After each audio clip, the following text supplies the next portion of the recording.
Next up, let's take a peek at the steering wheel and this beautiful, beautiful cluster screen. So let's actually move the steering wheel up a little bit. There we go. So now we've got a little bit of a better view of both of them combined. So first thing to point out is that one of the beautiful things about the setup is that some of the buttons are hidden. And the reason why is because it's based off of what's currently needed. So let's say if we wanted to turn on the cruise control, for instance, as you can see, we've now got a series of buttons that have highlighted. And we press that button again to turn the system off. So it essentially hides the non-essential buttons for us. So I think it's very, very, very nice that Lincoln's done that. Now, in order to use the system, so let's actually turn on our cruise control for a second there. So we know that the cruise control settings turned on when we've got that set up there. So now we've got the buttons that are highlighted. So on the very bottom, so we actually use them by pressing the buttons in the back. So these things won't actually press in the front.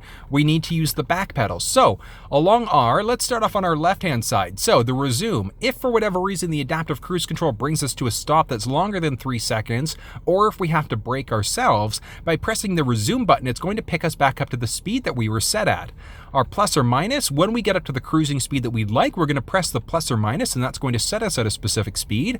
And then we can either increase or decrease 1 kilometer or 1 mile per hour at a time, just off to the left-hand side.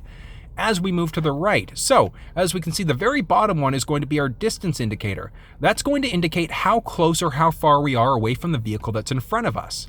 This next one is going to be our lane centering system. So as we can see, we've got the bowling alley lanes that are up. We know that that means that the system's activated, I should say, or turned on, I should say. Now we know that it's activated because we have to go a certain speed. So you have to go above 62 kilometers an hour for this thing to activate. And we know it's activated because these are going to turn green instead. And then we can also cancel out the cruise that we've got, or we can press this button in order to turn it off completely. Off to our left-hand side, so we've got our volume rocker, so we can either increase or decrease the volume. We can switch songs as well by going to the left or to the right.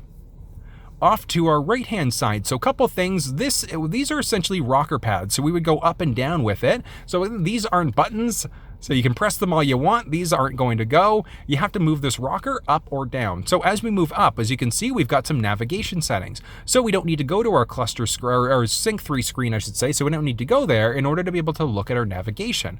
So we can go to different addresses, point of interest, or our history, and then moving back in order to cancel that out. Moving off to the right side gives us the ability to, so if our phone was connected, we could make a phone call or accept. Moving off to the left is going to let us change between our audio sources. So our AM, FM, Sirius XM, or if our phone was connected, we could go that route as well and press back.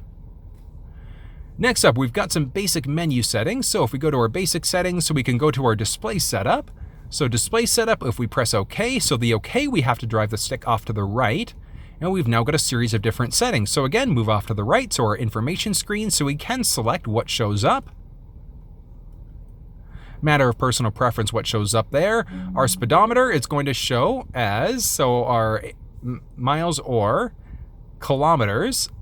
And as we saw there, so do we want the speed sign to adjust based off of that as well? Add the tachometer to the view. Do we want to do that? Yes or no? Or eco coach, do we want to have that coaching done as well?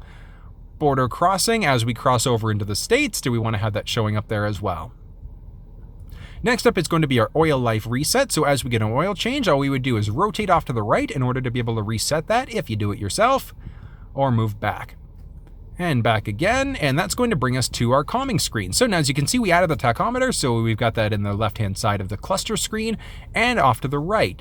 Now, a couple things to point out. By going up and down, that also gives us the ability, actually, let's go back for a second.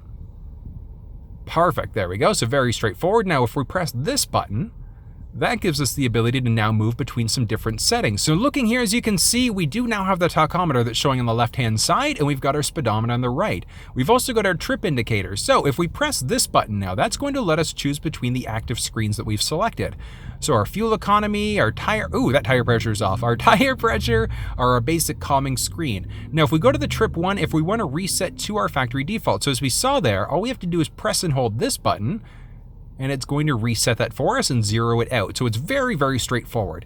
Now, as we move down, we've got our rocker knobs. So our turning signals and our other knobs. So a couple things, let's actually start off on our left-hand side. And before we do that, the one I will point out is our voice command button. So we would use this button in order to tune radio stations using our voice. We can make phone calls, and we can also navigate using this button as well. So off to our left stick on the very end of it, So we've got a little button there. So that button is going to let us turn our lane keeping system on or off. From there, we've also got our signals. We can flick in order to turn on the high beams, I should say. And then off to our right-hand side. So on the right-hand stick, as you can see, we've got our rear window wiper. So if you want to use the rear window wiper, we can go that route. Front windshield wipers, we can go up or down with it if you don't want to rely on the rain sensing. And then this is going to allow us to select how much stuff, essentially, how much windshield wiper fluid gets pushed out, I should say, when we turn the windshield wiper fluid on. For the front windshield wipers, we're going to pull in towards us. For our rear, we're going to push away. Last thing to point out are going to be our paddle shifters. Paddle shifters are going to let us determine what gear we're in. So we're going to either go up or down gear, again, depending on what you'd like there.